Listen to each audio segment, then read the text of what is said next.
Bonjour à toutes et à tous, ravi de vous retrouver pour ce nouveau Paris Direct à la une de l'actualité de ce vendredi. Aux États-Unis, l'inquiétude grandit.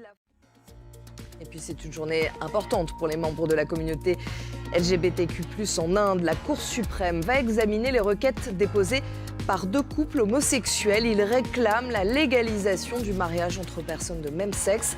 La plus haute instance judiciaire du pays a également demandé au gouvernement de développer ses arguments en faveur ou en défaveur du mariage pour tous. Un sujet très sensible dans ce pays conservateur où l'homosexualité reste majoritairement tabou. Vous verrez ce reportage juste après notre journal. Aux États-Unis, la Chambre des représentants n'a toujours pas de président. Après 3 jours de tractation et 11 tours de vote du jamais vu depuis 160 ans, les républicains ne parviennent pas à se mettre d'accord au sein de leur propre camp. Ce sont une vingtaine d'élus de l'aile droite du parti qui bloquent l'élection de Kevin McCarthy. Le Congrès se retrouve complètement paralysé. Pour en parler, nous retrouvons notre correspondant à Washington, Mathieu Mabin. Merci Mathieu. Écoutez, on garde espoir pour les Américains en tout cas. Merci beaucoup.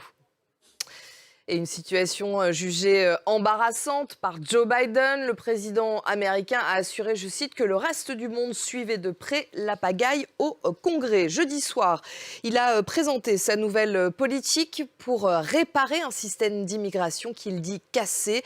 Dimanche, il se rendra pour la première fois depuis son élection il y a 2 ans à la frontière sud des États-Unis, à El Paso, au Texas. Il a promis plus d'humanité, mais aussi de la fermeté. Écoutez. Le président américain rencontrera également les dirigeants mexicains et canadiens lors d'un sommet. Coïncidence ou pas, les autorités mexicaines ont annoncé l'arrestation d'un des fils du célèbre narcotrafiquant El Chapo. Les États-Unis offraient 5 millions de dollars pour sa capture. Le ministre mexicain des Affaires étrangères a cependant exclu toute extradition express de celui surnommé El Raton. David Gilbert.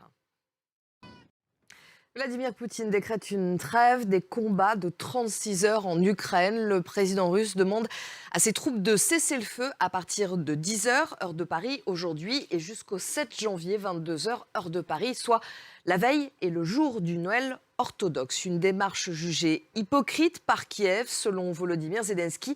Moscou cherche à gagner du temps. Marc Pope. Et dimanche, la Chine, quasi coupée du monde pendant 3 ans en raison de sa politique zéro Covid, lèvera la quarantaine de 5 jours imposée à ceux qui entrent dans le pays. Une nouvelle règle dont certains voyageurs voudraient déjà bénéficier. Alors les scènes de mécontentement se multiplient dans les aéroports. C'est un reportage de Mathieu Boisseau et Chloé Cormery. Le prince Harry passe aux aveux dans son autobiographie intitulée Spare. Les mémoires du prince Harry apparaissent le 10 janvier. Il s'en prend à sa belle-mère Camilla, mais aussi à son frère William.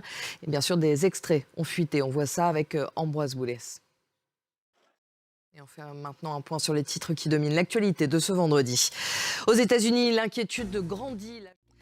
C'est une journée importante pour les membres de la communauté LGBTQ+ en Inde. La Cour suprême va examiner les requêtes déposées par deux couples homosexuels. Ils réclament la légalisation du mariage entre personnes de même sexe. La plus haute instance judiciaire du pays a également demandé au gouvernement de développer ses arguments en faveur ou en défaveur du mariage pour tous.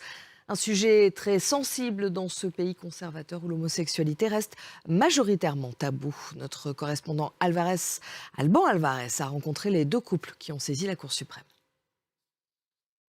Tout de suite, c'est l'info éco.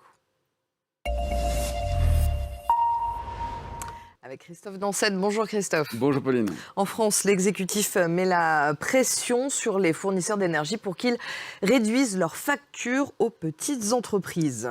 Les énergéticiens sont reçus cet après-midi à Bercy par le ministre de l'économie Bruno Le Maire et par la ministre de la Transition énergétique Agnès Pannier-Runacher. Merci Christophe, c'était l'info éco. Restez avec nous, on se retrouve dans quelques minutes pour la suite de Paris Direct.